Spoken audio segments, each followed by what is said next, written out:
Because of time, OjyOkpe, good morning. Welcome, the Empress of Mukwata. You can say I'm not taking any time now. I love you, but we have to actually hail Dr. Abati today. Yes. Good morning, our favorite. You're always joining them. Happy 60th birthday to the legendary Dr. Abati this morning. How are you this morning? I am doing great. I am today. Always happy to see you. And I'm hugging this, our favorite Niger wife, for winning an award yesterday. Congratulations.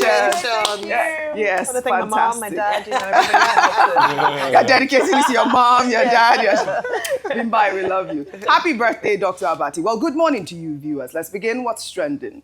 We're continuing our coverage on the recent threat by U.S. President Donald Trump to impose sanctions or take military actions in Nigeria over allegations of Christian genocide in Nigeria. Well, according to the New York Times on Thursday, the United States military has drawn up contingency options for potential on-ground strike to intervene in Nigeria. The plan reportedly includes 3 levels of military options: light, medium, and heavy, all designed to be escalatory. The light option involves partner-enabled operations where the U.S. would assist Nigerian forces in targeting Boko Haram and other militants. The medium option involves drone strikes on militant camps, bases, and convoys. And a heavy option would deploy an aircraft carrier group into the Gulf of Guinea with fighter jets and possibly long-range bombers conducting strikes deep within northern Nigeria. I mean, this revelation that, the Pentagon has actually drawn up strike plans escalates the crisis from rhetoric to potential reality. Well, in the meantime, United States Senator Tommy Tuberville has voiced his support for President Trump's threat of military action in Nigeria. Appearing on Fox News, the Alabama Republican senator backed Trump's position on alleged Christian genocide in Nigeria, endorsing potential intervention to protect Christians. Would you support U.S. troops going into Nigeria? You bet I would.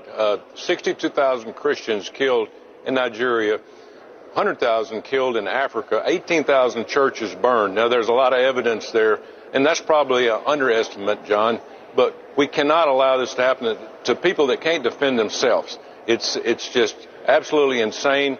If we need to get involved in something like this, President Trump could end that in a heartbeat. This wouldn't be like going into Russia or China or North Korea or Iran. This would be going and helping innocent people that would be able to take back over their country. It's a shame something like this happened, but we can't overlook it. We can't underestimate it. Well, the senator's remarks represents the first major congressional backing for Trump's threat to invade Nigeria, signaling that the president may have support among Republican lawmakers for military intervention. This adds a concerning legislative dimension to Trump's threats, suggesting this may not merely be presidential rhetoric, like I said, but could gain congressional support. In the meantime, in another development, U.S. Democratic Congressman Jonathan Jackson from Illinois released a statement in stark opposition to President Trump's potential military invasion, calling it a dangerous overreach and reckless, and that the answer is not American boots on the ground. In the statement, Jackson says in part, "Let's be clear. The sudden interest in Nigeria's internal conflict is not about human rights or saving lives. This is the same administration that slashed humanitarian aid across Africa now claims it wants to save lives through military action. Where was the urgency in Sudan, the DRC, or the Central African Republic, where hundreds of thousands have died and millions forced to be displaced?" Well, in that same statement, the congressman also added that the path to peace in Nigeria must come through dialogue, dignity, and not domination, putting him, in stark contrast with, the Republican voices we have heard so far, which largely supports President Trump's potential plans.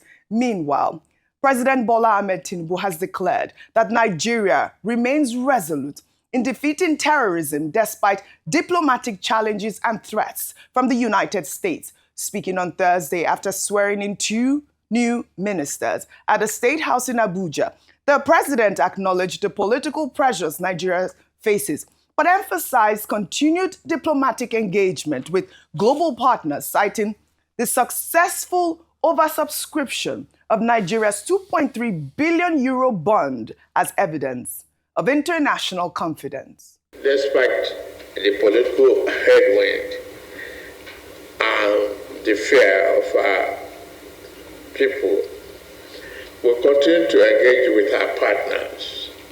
The success of the 2.3 billion bond, subscription, oversubscribed, is the most at this stage. So the task ahead is immense. We are engaging the world diplomatically, and we assure all of you that we will, defeat terrorism in this country. President Tinubu's defiant tone signals Nigeria's unwillingness to be bullied by external threats while maintaining diplomatic channels. His emphasis on defeating terrorism despite challenges rather than because of external pressure asserts Nigeria's sovereignty in addressing its security issues. Now, before I come to you, I'd like to just take one more comment from the minister because, the president is standing firm that, he's not bothered, and which also buttresses the minister's point. Well, the Minister of Information, Mohammed Idris, speaking after the Federal Executive Council meeting, assured Nigerians that the government is responding decisively to security concerns without panic. He emphasized that the administration remains calm, focused, and united despite external pressure. The minister reaffirmed Nigeria's constitutional guarantee of freedom of worship and commitment to protecting all citizens regardless of faith.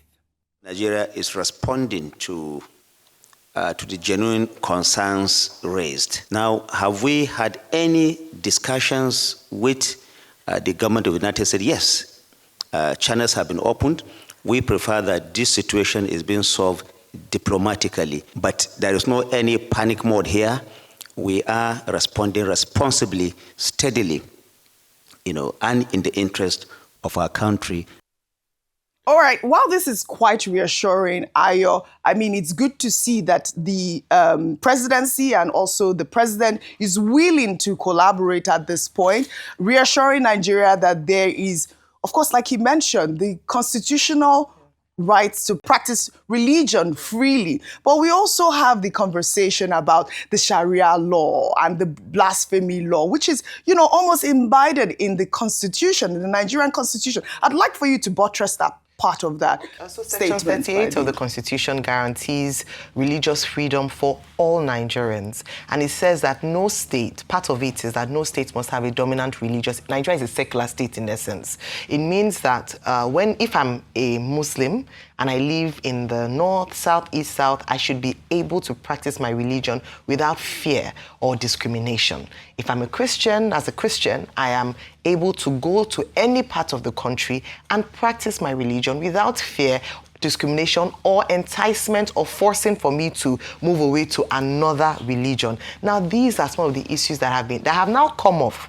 And I've talked about it is high time we start to have these uncomfortable conversations, yes. Oji. And I believe that this incident, sad incident, gives rise to us to correct some things that have not been right. If you speak to a number of people living, particularly in the north, and I say this with all sense of responsibility, a number of Christians have talked about how some of these terrorist organizations who are termed as Islamic terrorist organizations, the Boko Haram, which is most prominent, actually target people who are not of the faith, so whether it be Christians or moderate Muslims. And that's why you can understand why many of them have talked about their churches being burned, Christians dying, priests being kidnapped, a number of people targeting.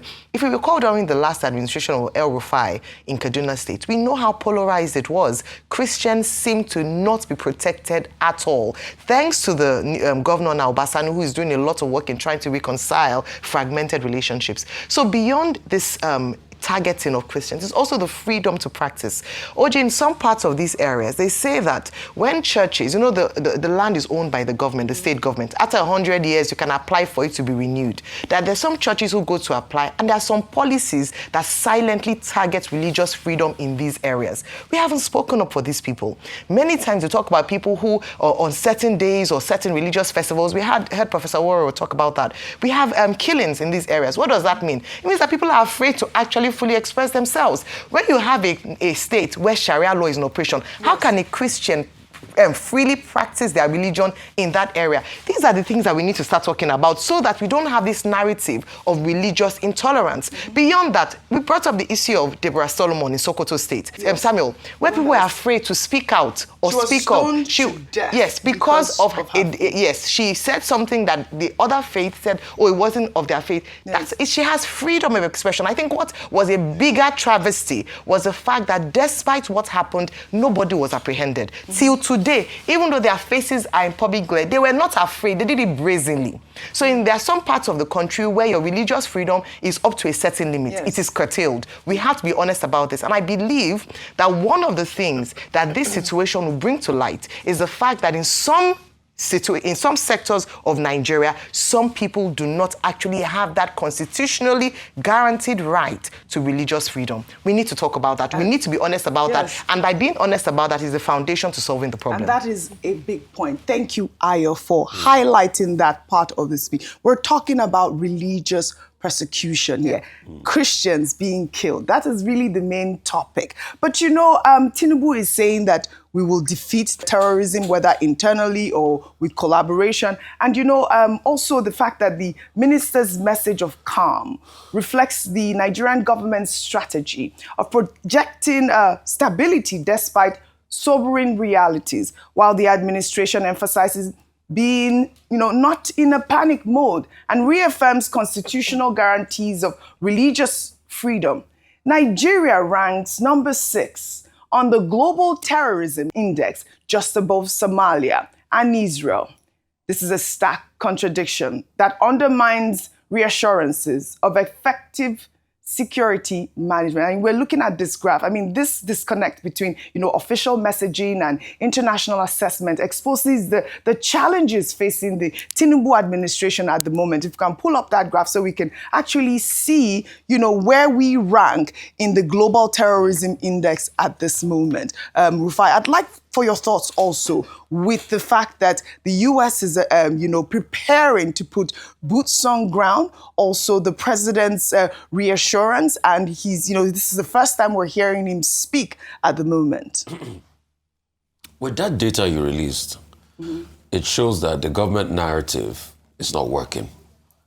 Nigeria ranks 6 on terrorism index. The question is, what was our ranking close to 20 years ago before all of this terrorism started? So it shows that in the last over 15 years, government has not done a lot to nip things in the bud. See, Ralph Waldo Emerson said something, that what you do speaks so loud I can't hear what you say. What Nigeria has done as a nation, as regards religion, it speaks so loud that we can't hear what it says. According to the Constitution, there is no state religion. But a government that has subsidized religious travels, under what basis and what guise has it done that? Is that not an affirmation of the idea of state religion? A government that increasingly have not been able to nip perpetrators of heinous crimes against people with religious affiliation in the bud. A government where a government official said he had nothing wrong with blasphemy. And I'll tell you this, I have seen ex-government officials laugh at me because I have a Muslim background and I converted to Christianity. Yes. What's the laugh about? I don't understand what that means. Why? That I am deluded. Okay. My mother is Christian. I went through the religious understanding process as a child, but I'm Christian. All right. But I respect my Muslim background. In fact, I do a lot for a family mosque that's built in our village. But I've seen government officials laugh at me, an ex-government official, laugh at me when I put out that tweet saying I don't know what I was doing. Right. So you can see that what we do is different. And there have been persecution along the lines of religion. Yes. Why am I saying this? I'm saying this because every religion should be able to respect one another in Nigeria. Yep. And that's one thing we are not doing enough. But the most important point I want to make, the complicity in the security architecture is a big problem. All right. The fact that people are complicit, I think because see, it even makes it difficult for the fighting soldiers to trust each other. And that's why we've constantly condemned narratives of people that defend bandits and terrorists. So these are the problems we should look at. We want solutions. This is it. But we need to live in a fair society. Yes. Are you the floor? I mean, also the contrast between the Democrats and the Republicans. I mean, did you hear the Democrats? I mean, at this point, how many days is the government shut down in America at this point? It had to do with some the longest. 30 something days. And the Democrats are saying this is not about, Trump coming to free Nigeria, and there's all the conflicts that have been in the past without the Republicans or the Trump administration even solving. Meanwhile, a content creator has asked Nigerians living in the diaspora what they think about Trump's threat to invade Nigeria over alleged Christian genocide, and the responses reveal a deeply divided diaspora community in a viral video making the rounds on social media. Several Nigerian Americans shared contrasting views on Trump's position, with some supporting potential intervention, while others condemned it as unwarranted interference. Some people are saying that the intervention of the international body, that's America right now, will bring about stability. Some other people are saying they should leave us, we're going to handle things ourselves. What do you say? We don't need Trump to handle insecurity in Nigeria. We can do it ourselves. 110%. So, but we need the shake, and it was necessary. We need a wake-up call. Maybe that's what Trump is doing, which makes sense, but he doesn't necessarily have to come with physically engage. Where have you ever seen all over the world that America went into and got a place? Go and check Iraq, check Libya, check everywhere. Everywhere they went, they destroyed the place. Let's not go to Nigeria. We don't want it. But Nigeria is a sovereign state. He's a racist. He doesn't like Nigeria at all. Do you think Donald Trump has Nigerians' best interests at heart, or do you think he has a selfish reasons? America always have interests wherever they go. It's just like what happened in Afghanistan. Once they visit their interests, they will come with confusion like this now to get what they want to get from there. Then the people there will still benefit from that. That's why I say it's both. Now, I want you to stand on a particular point. I give it to Donald Trump. You want him to come in? Yes. That country needs to be reformed. So if he's able to handle it, fine with him, without an interest. The security thing, if they don't sort it out, my dear, let them come and take over and sort it out. I think he's making an impact and it's a welcome development. I would say Trump is right if he comes to Nigeria. The way they are ruling Nigeria, it's not the right way. I remember about 4 weeks ago, I saw all those big people in the north, both governors, they sit down together, they want to negotiate with terrorists. Those terrorists, the people are looking for. That was a big problem. I mean, that is a big problem, negotiating with terrorists. Well, the split among Nigerians in a diaspora community mirror the broader national debate, proving that even geographical distance hasn't created consensus on this sensitive issue. This division could further complicate Nigeria's diplomatic efforts to present a united front against Trump's threats. In the meantime, a group in Lagos staged a peaceful protest on Thursday against plans by the United States military to invade Nigeria. The demonstrators gathered to express their opposition to President Trump's claims of a Christian genocide in Nigeria. The protesters carried placards with various inscriptions rejecting foreign intervention and calling for respect for Nigerian sovereignty. Let's take a look. Leave us alone, America. Leave us alone, leave us alone, leave us alone, America. Leave us alone, leave us alone, leave us alone, America. Leave us alone, leave us alone, leave us alone, America. Leave us alone. Bimba is singing along. America, leave us alone, no, leave us alone, no. I mean, you know, this peaceful demonstration. But they have a right of protest. Growing public concern about the escalating diplomatic tensions between Nigeria and the United States, with the protests viewing Trump's threats as an affront to national sovereignty. You have a right. They have a right to protest, and they're not disturbing public order. Apparently, gosh. Okay, there's a lot of things to unpack here, but let's start with you know, those who are saying that Nigeria is a sovereign state and so forth. Yesterday, I'd made a point around the social contract, which is that government has a duty to people, and people in response will pay their taxes and be law-abiding citizens. It's the contract between government and people. But when the government doesn't do its duty to protect people, to provide security, to provide welfare and all of those things, then there's a trust deficit. It's a broken contract, and that broken contract takes away legitimacy from the government, and then people feel that they need to turn to whoever will help them for support. That's the situation we have on the ground right now. However, when you now look at the some of the implications of this support is where it now gets a little bit complicated. So now when we look at America, I like to use historical antecedents. Whether it's Republican, whether it's Democrat, the honest truth is that neither is better than the other when it comes to issues concerning warmongering. Of course, we need help. There's religious persecution. I mean, even the Republican senator, the sort of statistics that he reeled out while he was talking about the Christian genocide is quite alarming. I was saying that whether it's a Democrat government or whether it's a Republican government, it was a Democrat government under Barack Obama that caused the instability in Libya,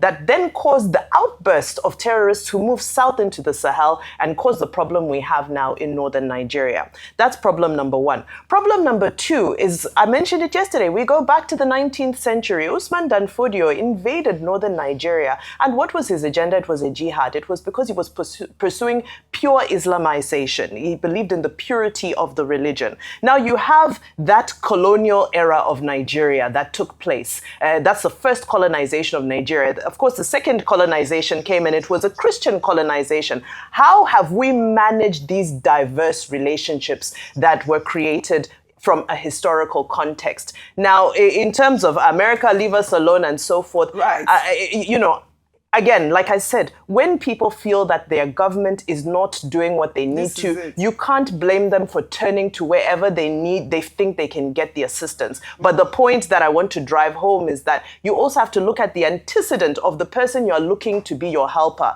Whether it be a Republican government or Democratic government, we've got Libya, we've got Sudan, we've got Somalia, we've got Vietnam, the list is endless, Iraq, Afghanistan, the list is endless. So is American intervention the solution? Do they have the capacity and the track record? Have they proven in the past that they create more order than disorder? Well, those are questions that are left to be answered at this moment. I mean, the idea of collaboration, I'll keep reiterating it on this table, is a welcoming development. This is what we need since we have not been able to tackle the menace of insecurity for decades at this moment. Well, in another development, Nobel laureate Professor Wole Soyinka has described U.S. President Donald Trump as a petty-minded dictator.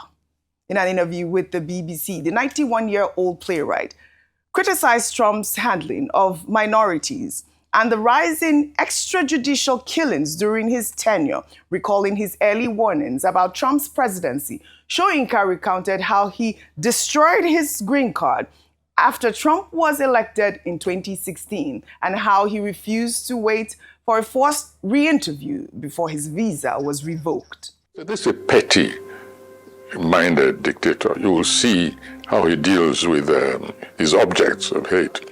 I saw it and I said, listen very carefully, and you can go and check this. I said, when that man comes to power, the first thing he will do is cancel even the green cards. I said, I'm not going to wait to be told to come for the interview or simply told, get out. Your green card is cancelled. That's all. People failed to understand. Even though I said it, people failed to accept it. So, I don't like to be kicked out. I like to kick myself out. You know, it's more dignified. After he took office, I got a letter from the IRS telling me to report for audit. The coincidence for me was very impressive. I knew I would not be able to resist making comments on what I knew would happen. And sure enough, he did not disappoint me. Soyinka's pointed critique carries significant weight given his global stature and his prophetic 2016 warnings about Trump's presidency. Well, his description of Trump as a petty-minded dictator and his voluntary surrender of his green card reflect a principled refusal to be subjected to what he perceives as a vindictive treatment. I mean, this Professor Wole Soyinka here calling Trump a dictator. Everyone has a right to speak at this point. Everyone has a right to express his opinion. Your thoughts really quickly on Professor Wole Soyinka. So he's doubling down. Yes, he's taking no prisoners. Yes. He's saying that I predicted this, I was expecting it, and I decided to steer it, in the first instance. And I think it's well within his right. Anyone can decide whether or not they want to be able to travel to a particular country or not. But now we can see maybe clearer reasons as to why his visa was actually revoked, beyond the IRS story. Absolutely, and he did highlight the IRS story, but people went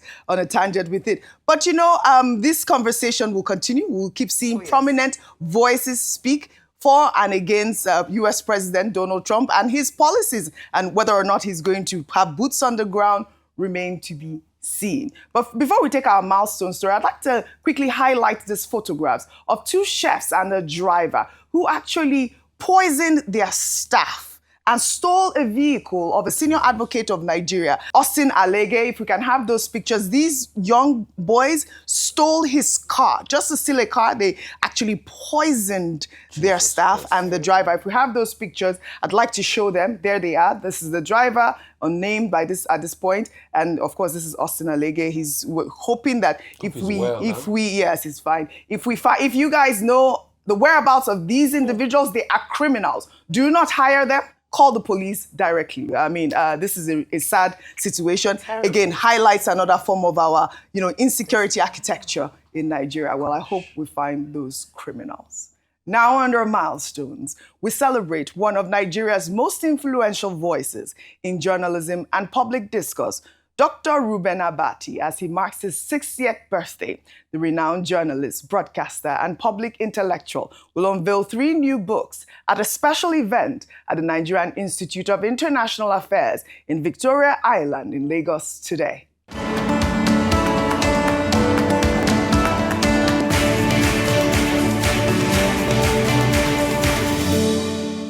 Well, Dr. Abati's distinguished career spans decades of incisive political analysis, award-winning journalism and service as special advisor on media and publicity to former President Goodluck Jonathan from 2011 to 2015.